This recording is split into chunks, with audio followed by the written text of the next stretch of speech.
आज जो सारी सूरत हाल हुई सिंध में बल्दियाती इंतखाबात के वाले से, उसमें भी सारी सूरत हाल निकल कर आई, किस तरह से चीज़ें हुई। अरबाब गुलाम रहीम साहब साबिक वजीर आला सिंध इस वक्त हमें ज्वाइन कर चुके हैं, उनसे मजीद बात करेंगे। अरबाब साहब बहुत शुक्रिया आपके वक्त का। सर ये आज जो कुछ हुआ है, क्या समझते हैं आप, मौजूदा हुकूमत इसकी जिम्मेदार है? बिल्कुल, और कौन है? एडमिनिस्ट्रेशन किसका है? अब देखो ना, अब तो ऊपर भी ये है नीचे भी ये है, वो जो इम्पोर्टेड हुकूमत, तो वो अब ऊपर भी है नीचे भी है। सारा इलेक्शन कमीशन के ऊपर आता है और काउंसिल गवर्नमेंट भी उनकी है, और पूरे सिंध में झगड़े और ये और पूरी कोशिश, क्योंकि अब बात ये है कि लोग अब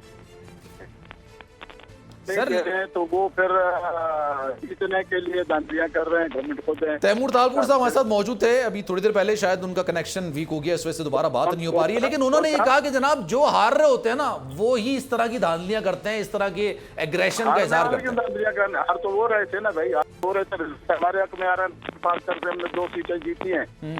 अच्छा, डिप्लो से अभी 1 सीट हमारे प्रो बंदा वो जीता है।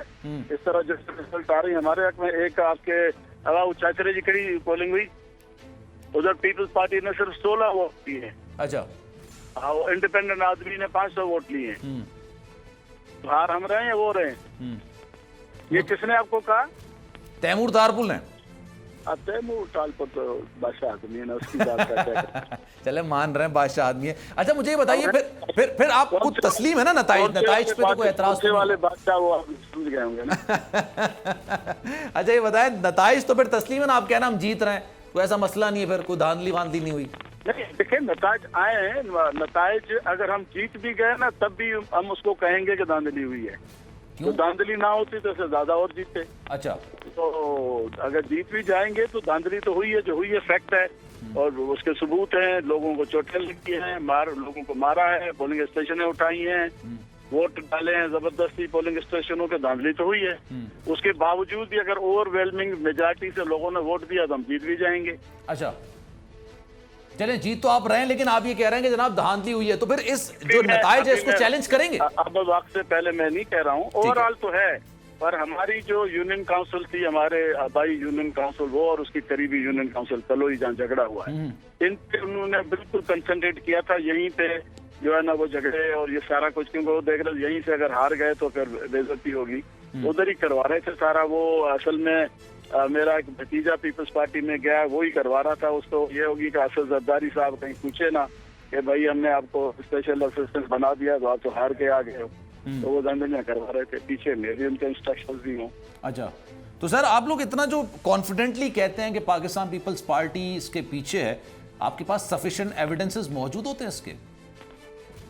और क्या चाहिए? सफिशिएंट एविडेंस क्या होने चाहिए? उनके बंदे, उनके लोग गाड़ियों पे झंडे लगा के, गाड़ियों पे स्टिकर लगा के, लोग बदमाश गाड़ियों में वीगोस 11, अभी मैं देख रहा था 11 वीगोस थी उनके पास। अच्छा, ये जो करप्शन के पैसे हैं तो फिर उनको क्या परवाह है?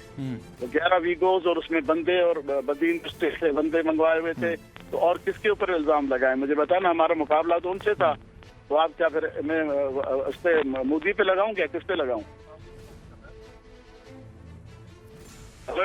जी जी, आवाज आ रही है आपकी, बीच में कट गई थी आवाज, जी बोलिए। तो मैं कह रहा हूँ ना, फिर मैं किस पे लगाऊं? इंडिया के प्राइम मिनिस्टर पे तो नहीं लगा सकता ना मैं।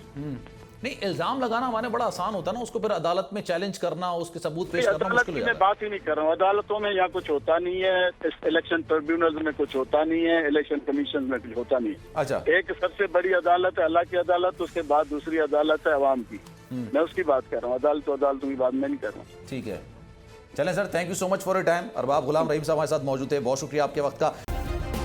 सब्सक्राइब करें और बेल दबाएं ताकि कोई खबर रह न जाए।